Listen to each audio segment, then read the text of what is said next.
Ahoj! Welcome to another grammar video. Today we are going to take a quick look at word order in the Czech language. The Czech word order is a topic for hours and days or weeks, so I am not getting into this topic just yet. I'm only taking a little bites, and today I prepared a bite-sized video about how to translate sentences that start with there is or there are into Czech. Ahoj, vítejte na mém kanále Czech by Zuzka, kde vám pomocí angličtiny vysvětluju českou gramatiku.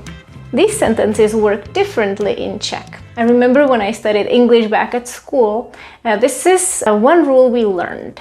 When there is a sentence that starts with there is or there are, we don't translate that first part, and we start translating from the very end.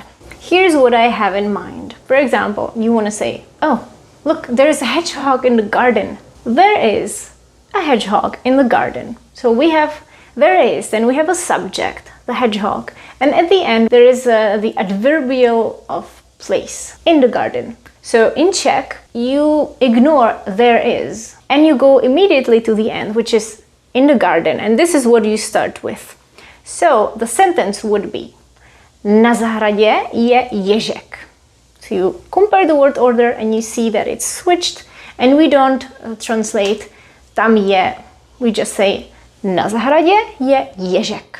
What happens if you said ježek je na zahradě? Kind of sounds the same, doesn't it? Not exactly. Ježek je na zahradě means the hedgehog is in the garden.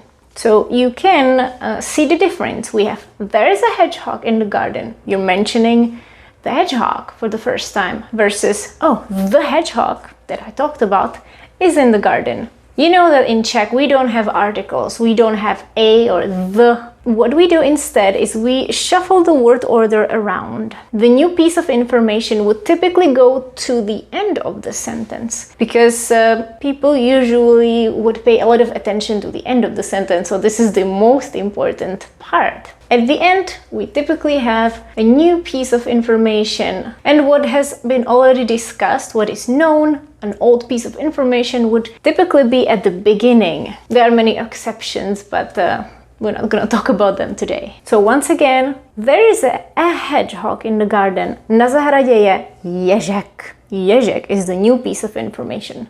Versus ježek je na zahradě. That would answer the question, where is this hedgehog? Where did you see it? Na zahradě, in the garden. So let's take a look at more sentences with this construction, with there, the verb to be, and then the adverbial of place. There is a typo in this paragraph.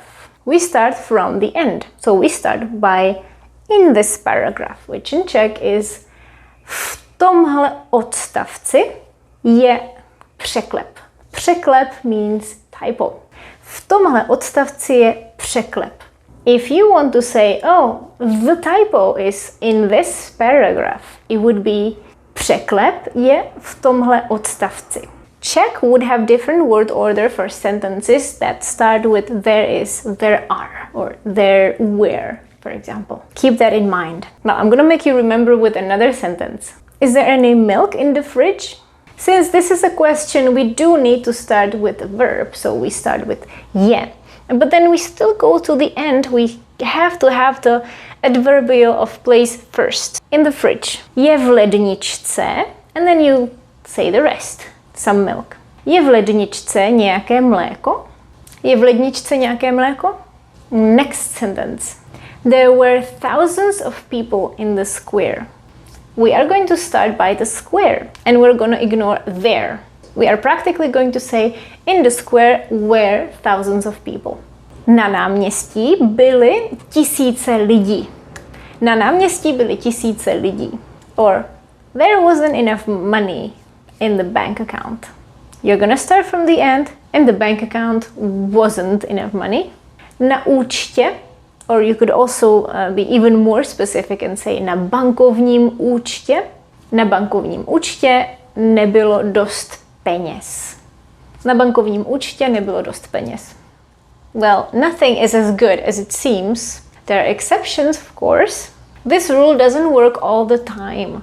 For example, in informal Czech, when we have the verb to have, which we love to use, the word order could be a little different. Let's translate this sentence. Oh, there is a hole in my sock. Let's take a look at the option 1, which would be the traditional way which I just explained. We take a look at the end. In my sock, this is what we start with. V mojí ponožce. V mojí ponožce, and then we say, is a hole. Je díra. V mojí ponožce je díra. This is a perfectly fine sentence, except not many people would say it in real life. Our first option would probably be mám díru v ponožce. So when you take a look at this sentence, you see it doesn't correspond to the rule that I just told you. First of all, we didn't even use the possessive. Mojí ponožce is not there. Here we would prefer to say mám díru v ponožce. I have a hole in the sock. Remember that in Czech language, especially the spoken Czech, we don't use as many possessives. I covered this in a video before. You can take a look at it. This is something that you want to keep in mind, that when you have a possessive in the sentence, if you want to say there is coffee on my computer or something like that, on my computer might change the word order, because you would say mám na počítači. Now let's take a look at a simple exercise. I'm going to show you 5 sentences one by one. You have these parts of sentences and you have to put them in the correct word order. Very simple. Číslo 1. There is laundry in the washing machine. Remember that you start from the end. Pause the video right now and I'll tell you the answer right now. V pračce je prádlo. V pračce je prádlo. Číslo 2. There is a bit of space at the back. Pause the video and the correct answer is vzadu je trochu místa. Vzadu je trochu místa. Číslo 3. There are letters on the desk in the kitchen. Pause the video and the correct answer is na stole v kuchyni jsou dopisy. Na stole v kuchyni jsou dopisy. Číslo 4. There used to be a nice restaurant next to the park. Pause the video and this is the sentence. Vedle parku bývala pěkná restaurace. Vedle parku bývala pěkná restaurace. Číslo 5. There was no ginger at the store. Pause the video and the correct answer is v obchodě nebyl žádný zázvor. V obchodě nebyl žádný zázvor. So this is it. I'm going to leave you with this simple rule. Remember, when the sentence starts with there is, there are, and you have an adverbial phrase of place, then you start with that. And you don't translate the word there. There can be exceptions, such as when there is a possessive pronoun, when you say in my garden, on my laptop, in my pocket. To je ode mě všechno. Děkuji, že jste se dívali. Thank you for watching. If you want to take a look at that video I mentioned, the one about possessive and how we don't use them as much, especially in spoken Czech, here it is. Mějte se krásně. Ahoj.